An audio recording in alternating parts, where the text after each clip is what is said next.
नमस्कार, हमारी इस खास पेशकश 3 में आप सभी का स्वागत है। आपके साथ हूं मैं नेहा बातन, मेरी सहयोगी मीनाक्षी कांडवाल और श्वेता झा। हम सभी हाजिर हैं देश और दुनिया की तमाम बड़ी खबरों के साथ और इस बुलेटिन में हम आपको बताएंगे खबर ये कि वैक्सीन का पहला ह्यूमन ट्रायल कामयाब रहा है। मतलब ये कि अपना देश भी वैक्सीन बनाने के बेहद करीब है। श्वेता, बिल्कुल, और ये बहुत बड़ी खबर है, इसलिए आप लगातार हमारे साथ जुड़े रहें। इसके अलावा आपको हम बता दें कि हम आपको दिखाएंगे सुशांत सिंह राजपूत केस को लेकर हर एक खबर, यानी कि अभी तक जो अपडेट है वो ईडी की पूछताछ का अपडेट तो होगा ही, साथ ही आपको हम दिखाएंगे सुशांत सिंह राजपूत के जीवन से जुड़ी कुछ वो तस्वीरें जो अपने आप में बहुत कुछ कहती हैं। मीनाक्षी, बिल्कुल, और ये हम इस वक्त तस्वीर दिखा भी रहे हैं क्योंकि ये सबसे ताज़ा वीडियो है सुशांत सिंह राजपूत के जो सामने आए हैं। लेकिन इन सभी खबरों के अलावा हमारी नजर होगी स्वतंत्रता दिवस से पहले देश की चाक चौबंद सुरक्षा व्यवस्था पर। चाहे वो सीमा चीन की हो या पाकिस्तान की, हमारे जवान हर जगह चौकस हैं। इसके साथ ही देश की राजधानी दिल्ली भी किले में तब्दील हो चुकी है। तो बॉर्डर का इलाका हो या फिर देश की राजधानी दिल्ली, जहां पर कार्यक्रम होना है। हालांकि जश्न बाकी सालों जैसा तो नहीं होगा क्योंकि कोरोना संक्रमण की वजह से हालात बहुत बदले हुए हैं और इन्हीं बदले हालातों के बीच आज़ादी का जश्न देश मनाएगा। सुरक्षा व्यवस्था देश की राजधानी में चाक चौबंद।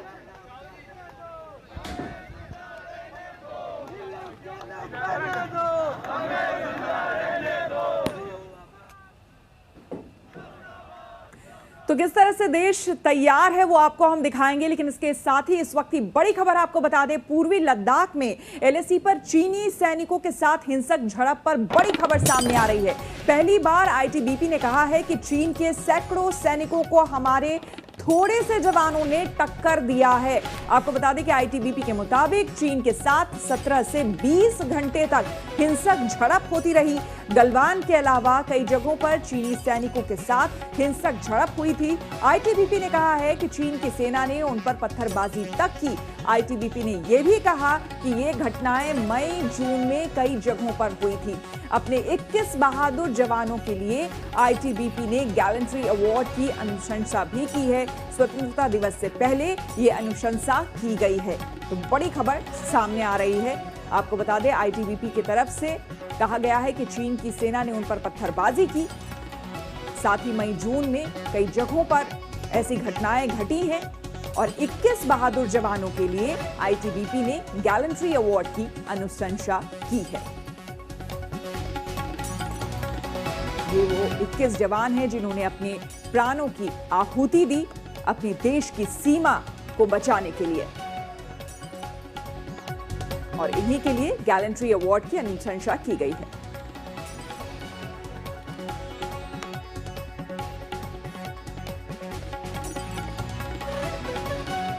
तो सरहद पर मार खाने के बाद चीन की हालत खराब है, लेकिन पाकिस्तान भी पस्त है। भारत की सुरक्षा तैयारियों के आगे दोनों ही पड़ोसी बेदम है। पाकिस्तान और चीन की जहरीली जुगलबंदी पर प्रहार करने के लिए भारत तैयार है। और इसी तैयारी का जायजा लेने के लिए वेस्टर्न एयर कमांड के अग्रिम अड्डे का एयरफोर्स चीफ ने जायजा लिया। एयरफोर्स चीफ भदौरिया ने MiG-21 बाइसन लड़ाकू विमान से उड़ान भरी।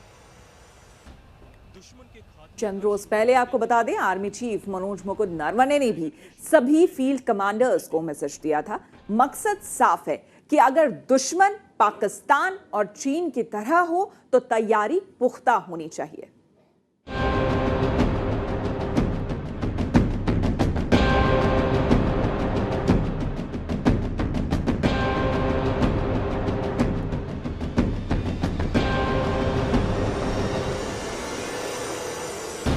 दुश्मन के खात्मे का शुरू हो गया है काउंटडाउन।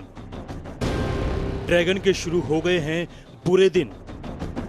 आसमान में गरजने लगा MiG-21 बाइसन।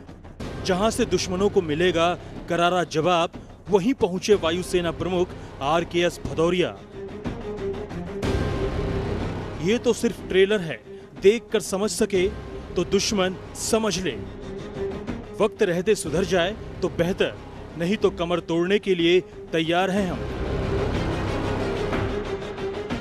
आसमान से टूटेगा कहर तो दुश्मनों के खेमे में मच जाएगी तबाही। चूर चूर हो जाएगा दुश्मन का घमंड, खत्म हो जाएगा वजूद। चीन के साथ तनातनी के बीच देश अलर्ट पर है। पश्चिमी कमान के अग्रिम अड्डे पर भी सरगर्मी है। वायुसेना चीफ भदौरिया ने उस लड़ाकू विमान में उड़ान भरी जिसने 1971 की जंग में पाकिस्तान को धूल चटाई थी। पाकिस्तान और चीन की जहरीली जुगलबंदी को देखते हुए भारत ने बख्शने के मूड में नहीं है। जरा भी दुश्मनों ने हिमाकत की तो काल बनकर टूट पड़ेंगे हमारे जवान। भदौरिया की इस दौरे पर वायुसेना ने ट्वीट करके लिखा, वायुसेना प्रमुख RKS भदौरिया ने वेस्टर्न एयर कमांड का दौरा किया। अपने इस दौरे के दौरान उन्होंने बेस की तैयारियों का जायजा लिया, साथ ही सभी जवानों से बात की। भारत की ये तैयारी का मकसद साफ है, जिसका जिक्र PM मोदी ने लद्दाख दौरे पर किया था।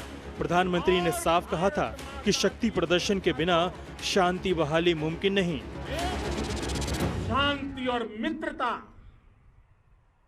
हर कोई स्वीकार करता है, हर कोई मानता है बहुत जरूरी है, लेकिन हम ये भी जानते हैं कि शांति निर्बल कभी नहीं ला सकता। कमजोर शांति की पहल नहीं कर सकता।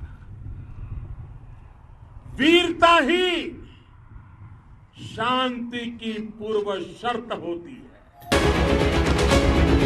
पश्चिमी एयर कमांड की तैयारी का जायजा लेने के पीछे दो मकसद है। पहला तो ये कि चीन ने अगर गुस्ताखी की तो उसे वहीं से घेरा जा सके। दूसरा, पाकिस्तान को भी पलक झपकते सबक सिखाया जा सके। उन्होंने अग्रिम फाइटर बेस पर जाके MiG-21 में उड़ान भरी। ये एक बहुत महत्वपूर्ण कदम है, क्योंकि ये हमारी तैयारी को दर्शाता है। एक भारतीय वायुसेना की ओर से ये मैसेज है पूरे देशवासियों के लिए, उनको आश्वस्त करने के लिए। जब हम ये पिक्चर्स देखते हैं कि चीफ ने एक फाइटर एयरक्राफ्ट में उड़ान भरी, तो वो हमारी एक प्रिपेयर्डनेस की एक खबर देता है पूरे देशवासियों को। वेस्टर्न एयर कमांड में जिस लड़ाकू विमान में वायुसेना चीफ ने उड़ान भरी, जरा उसके बारे में भी संक्षिप्त में जान लीजिए। रूसी मूल का MiG-21 बाइसन सिंगल इंजन वाला सिंगल सीटर लड़ाकू विमान है। ये कई दशकों तक भारतीय वायुसेना की रीढ़ रहा है। 1971 के भारत पाकिस्तान युद्ध में MiG-21 ने अहम भूमिका निभाई थी। वायुसेना तैयार है तो आर्मी भी मुस्तैद। चंद रोज पहले आर्मी चीफ मुकुंद नरवणे ने सभी फील्ड कमांडर्स को मैसेज दिया था। साफ कहा था कि वो किसी भी स्थिति के लिए तैयार रहें। उधर नौसेना ने भी दुश्मनों के लिए प्लान तैयार कर लिया है, यानी हमारी तीनों सेना मुस्तैद हैं। राफेल के आने के बाद से ही दुश्मन के खेमे में हड़कंप है। अभी तो पूरी खेप आनी बाकी है। जब इसका एक स्क्वाड्रन वेस्टर्न कमांड में तैनात होगा तो सोचिए दुश्मनों का क्या हाल होगा। मंजीत नेगी, दिल्ली, आज तक। अब आपको दिखा देते हैं वायुसेना की मदद करने लद्दाख पहुंचे 2 लाइट कॉम्बैट हेलीकॉप्टर। ये दुनिया के सबसे हल्के लड़ाकू हेलीकॉप्टर हैं और भारत में ही तैयार किए गए हैं। आपको ये भी दिखा देते हैं कि पूरी कवायद आत्मनिर्भर अभियान के तहत की जा रही है। देखिए हमारी ये खास रिपोर्ट। लद्दाख में चीन के खिलाफ हर मोर्चे पर मुस्तैद है हिंदुस्तान। अब देसी हेलीकॉप्टर संभालेंगे वायुसेना की मदद की कमान। लद्दाख में LAC पर चीन की धोखेबाजी से सतर्क हिंदुस्तान पूरी ताकत के साथ जुटा हुआ है। अब ऐसे 2 देसी हेलीकॉप्टर भी लद्दाख में तैनात कर दिए गए हैं। वजन में ये हल्के जरूर हैं, लेकिन इन पर जिम्मेदारी भारी है। संवेदनशील लद्दाख में इनकी तैनाती हुई तो इसकी काबिलियत को पूरी तरह परखा गया। एयरफोर्स के vice chief air marshal Harjit Singh Arora ने HAL के test pilot wing commander Subhash P. John के साथ डॉलर बे गोल्डी जैसी हाई एल्टीट्यूड लोकेशन से फॉरवर्ड एरिया तक इसमें उड़ान भरी और इसकी अटैक करने की क्षमता का जायजा लिया। फिर एक जोखिम भरे हेलीपैड पर इसे उतारा गया। भारतीय वायुसेना के कुछ अधिकारियों ने अभी फिलहाल में ऐसे 2 LCH का टेस्टिंग लद्दाख रीजन में किया है। ये दोनों जो थे ये प्रोटोटाइप्स थे एक्चुअली। जब सारा प्रोसेस कंप्लीट हो जाएगा तो इस तरह के कुछ और LCH HAL भारतीय वायुसेना को निर्माण करके देगा। अब ये जो LCH है यह आत्मनिर्भर भारत बनने के भारत सरकार का जो कार्यक्रम है उसकी पहल का पहला ये एक श्रृंखला का पहली कड़ी है। ये लाइट वेट कॉम्बैक्ट हेलीकॉप्टर दिन और रात में टारगेट हिट करने के लिए जाना जाता है। इन हेलीकॉप्टर्स में ऊंचाई वाले इलाकों में हथियारों को ले जाने की काबिलियत है। 2 इंजन वाले इन हेलीकॉप्टर को 70 mm रॉकेट और चीन माउंटेन कैनन के साथ तैनात किया गया है।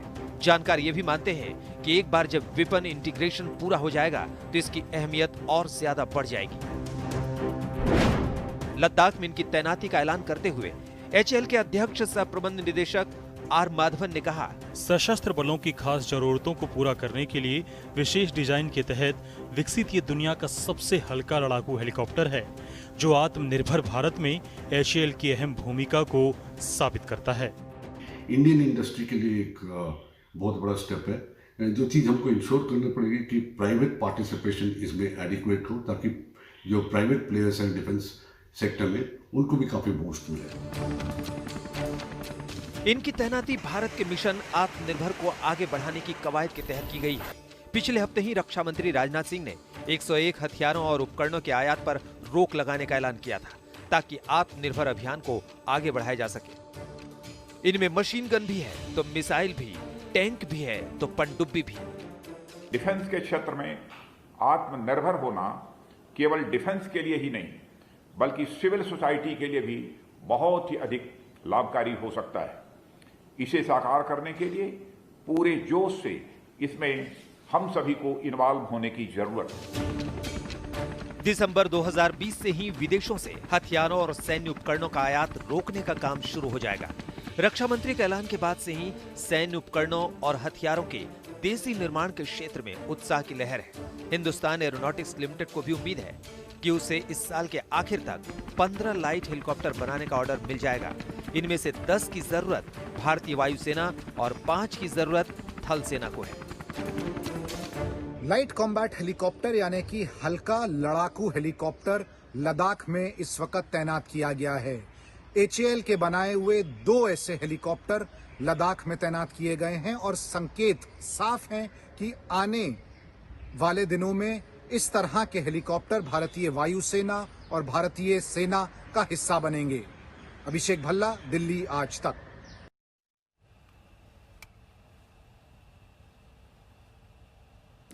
तो भारत को परेशान करने की कोशिश चीन की, लेकिन भारत पूरी तरह से तैयार है। लेकिन इस बीच चीन और कहां परेशानी डाल रहा है वो भी आपको हम बता दें। कौन परेशान है चीन से? दरअसल POK में पाकिस्तान और चीन के खिलाफ लोगों में जबरदस्त गुस्सा है।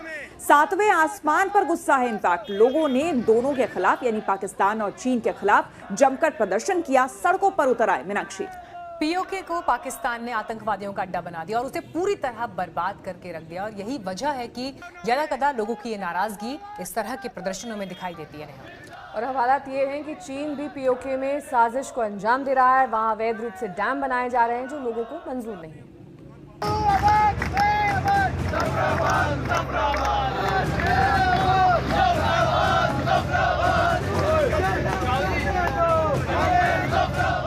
POK में आग सुलग उठी है।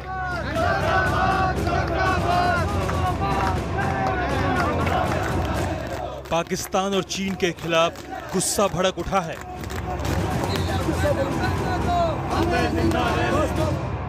सैकड़ों प्रदर्शनकारी सड़कों पर उतरे हैं। हाथों में मसाल है। जुबान पर पाकिस्तान और चीन की नापाक दोस्ती के खिलाफ गुस्सा।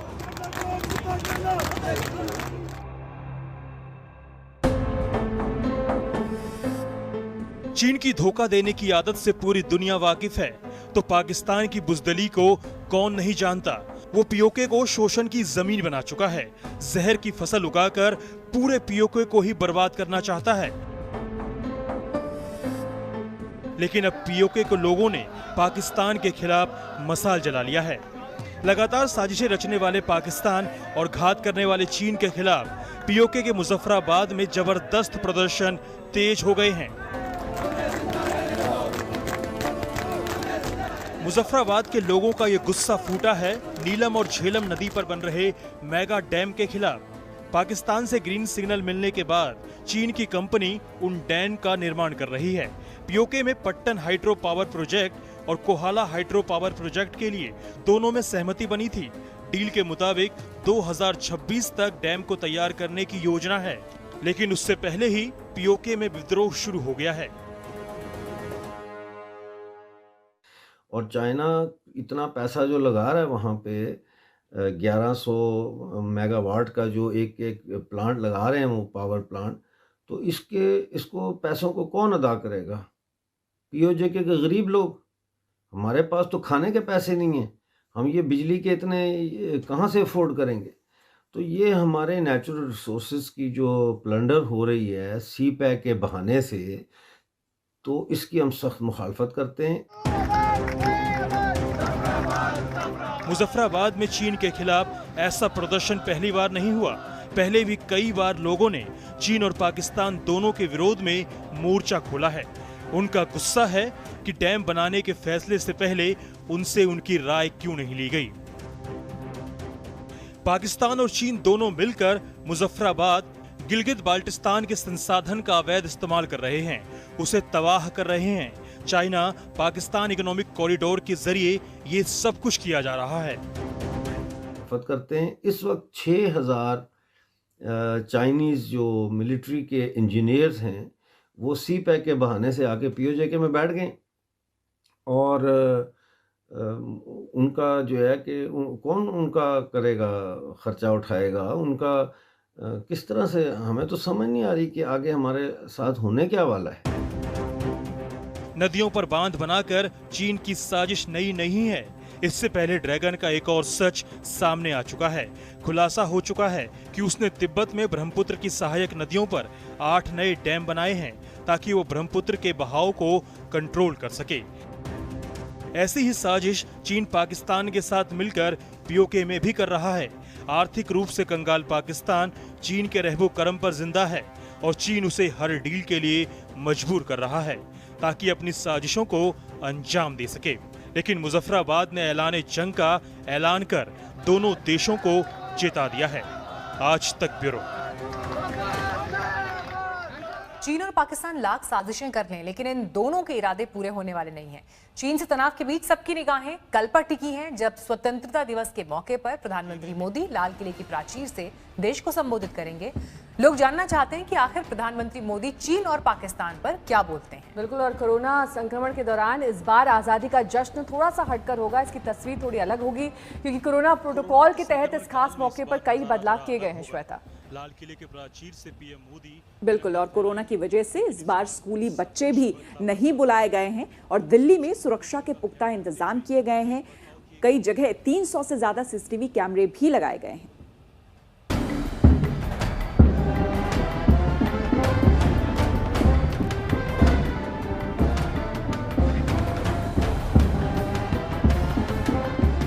कोरोना के संक्रमण काल में इस बार नजारा जरा अलग होगा। लाल किले के प्राचीर से पीएम मोदी तिरंगा फहराएंगे, लेकिन इस बार सब कुछ बदला बदला होगा। कोविड सुरक्षा प्रोटोकॉल का ख्याल रखते हुए कई बदलाव किए गए हैं।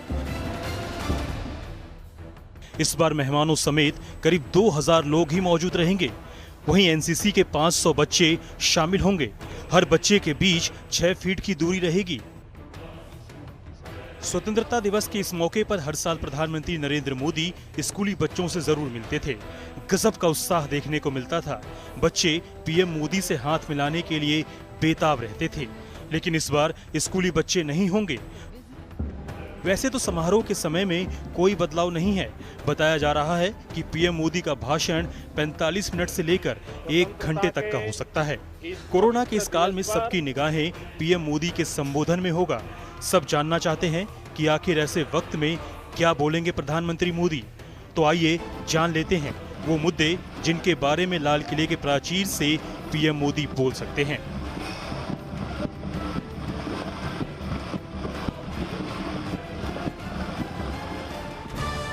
आत्मनिर्भर भारत। कोरोना की वजह से भारत को बहुत नुकसान हुआ। लॉकडाउन के बीच ही प्रधानमंत्री ने आत्मनिर्भर भारत पर खास जोर दिया। स्वतंत्रता दिवस भाषण में भी इसी को आगे बढ़ाया जा सकता है। प्रधानमंत्री बता सकते हैं आगे क्या क्या किया जा सकता है। लोकल के लिए वोकल। लोकल के लिए वोकल की गूंज पीएम मोदी के 15 अगस्त के भाषण में भी सुनाई दे सकती है। पीएम देशवासियों से लोकल के लिए मुखर होने का आह्वान कर सकते हैं। टैक्स सुधार। प्रधानमंत्री मोदी 15 अगस्त को टैक्स सिस्टम में सुधारों पर भी बोल सकते हैं। प्रधानमंत्री लोगों को बताएंगे इस नए सिस्टम से टैक्स पेयर्स भयमुक्त महसूस करेंगे। एक देश एक हेल्थ कार्ड। कोरोना काल में सरकार ने एक देश एक राशन कार्ड व्यवस्था शुरू की है। वैसे ही सरकार एक देश एक हेल्थ कार्ड लाने पर भी सोच रही है। इसको लेकर भी प्रधानमंत्री लाल किले से ऐलान कर सकते हैं। कोरोना वॉरियर्स की तारीफ पीएम मोदी कई बार कर चुके हैं। ऐसे में 15 अगस्त के मौके पर भी प्रधानमंत्री कोरोना वॉरियर्स के बारे में बोल सकते हैं। लद्दाख में एलएसी पर चीन के साथ तनाव के बीच सबकी दिलचस्पी इस बात में है कि आखिर चीन पाकिस्तान पर पीएम मोदी क्या बोलेंगे। इन सब के बीच सुरक्षा भी अभेद्य है। लाल किले के आसपास कई स्तरों वाला सुरक्षा घेरा होगा। एनएसजी के अलावा एलीट स्क्वाड कमांडो भी लाल किले की सुरक्षा में तैनात होंगे। लाल किले पर आसपास के इलाकों में करीब 300 से ज्यादा सीसीटीवी कैमरे लगाए गए हैं। अस्थायी मशानों से सुरक्षाकर्मी लोगों पर नजर रख रहे हैं। हर गेट पर दिल्ली पुलिस और पैरामिलिट्री फोर्स के जवान तैनात होंगे। 15 अगस्त के दिन पैराग्लाइडर्स, ड्रोन और दूसरे फ्लाइंग ऑब्जेक्ट को लेकर पूरी तरह से सतर्क रहने को कहा गया है। आशुतोष मिश्रा के साथ हिमांशु मिश्रा, दिल्ली आज तक। नमस्कार, मैं हूं अंजना ओम कश्यप। हमें उम्मीद है ये वीडियो आपको पसंद आया होगा। लेटेस्ट खबरों के लिए यूं ही देखते रहिए आज तक और इस वीडियो के पसंद आने पर लाइक, शेयर एंड सब्सक्राइब करना ना भूलें।